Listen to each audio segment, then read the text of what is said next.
Hey, welcome to Q&A where I answer your questions as best I can. Today's question is a question which is a hot potato topic at the moment for us here in the capital and elsewhere in New Zealand. It's to do with the protests. We've all got opinions one way or the other. We all come down on one side or the other. And our media channels are filled with this. They are fueling some of the conversations, some of the positions that we hold. And so I think this question is very timely. And I hope that you'll stop and think about this question. The question is, how many people are urging people to sign the online petition to tell the Wellington protesters to go home? It's a deeply divisive issue. How would you respond? And I want to say, I really resonate with this question because you're right, it's a deeply divisive issue, and how we respond is critical because our responses are either going to perpetuate that division, or they are going to contribute to finding a way of reconciliation, a way of hope, of bringing unity, of bringing back into relationship those people who feel estranged from our mainstream society at the moment.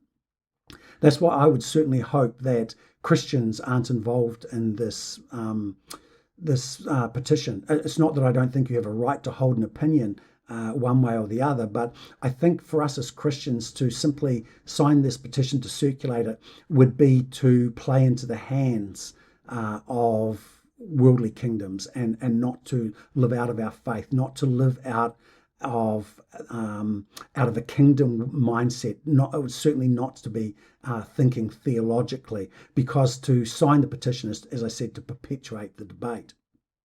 You see, the reason that I think there's so much strong emotion, particularly anti, in many ways, is because of the rhetoric that is coming through all of our media channels, even from, sadly, politicians who are marginalising and categorising the protesters in order to justify the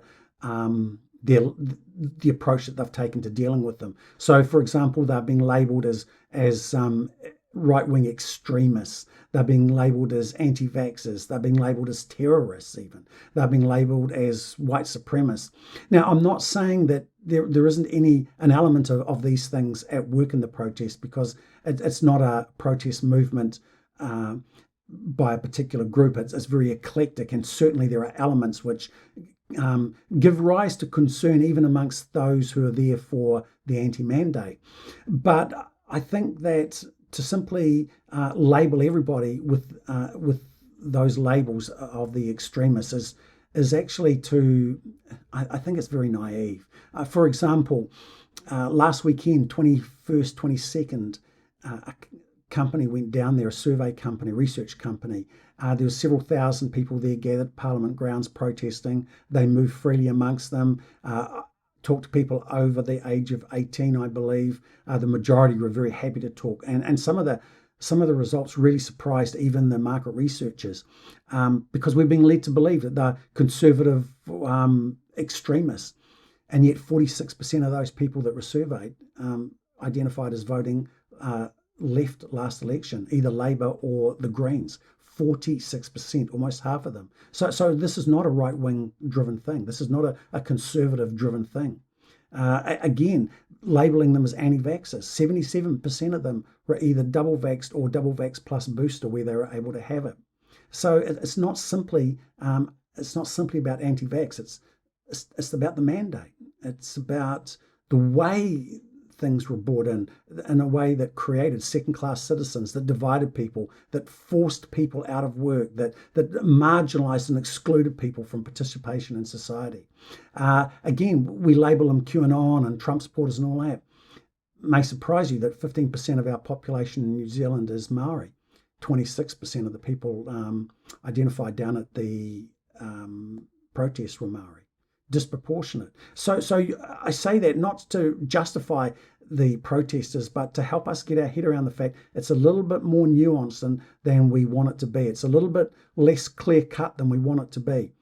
For me, my response is really around this. You're right. The issues have deeply divided us. I would want to know why it is that people feel so excluded, so marginalized, so lost in society that they feel the only way of being heard is to take the actions that they have. If we're going to be hope carriers, if we're going to seek to bring around reconciliation, then to simply tell people to go home and dismiss them, to dismiss their anxieties, their fears, their frustrations, the questions that they have, uh, is not going to solve anything. It certainly wasn't Jesus' way, and I don't think it should be our way. For me, I'd be wanting to hear them, to give them a hearing, to validate them as people. It doesn't mean to say I have to agree. It doesn't mean to say I would share their viewpoints, but I would want to validate them as people and say, you know what, it's acceptable to have an opinion. It's okay to feel the emotions that you do, and giving them a hearing. I think a lot of the things would begin to dissipate. As I say, it's not about agreeing with them. It's about recognizing that they have the right to feel the way they do as anybody else has the right, and invalidating them and as treating them as and dignifying their humanity. It creates opportunity to engage, to build up, to speak hope, and to hopefully draw them into meaningful dialogue. Will everybody do that? No, but I think our response should be shaped in that direction. If we don't, I'm not sure that we as Christians are living out of our faith in any shape or form.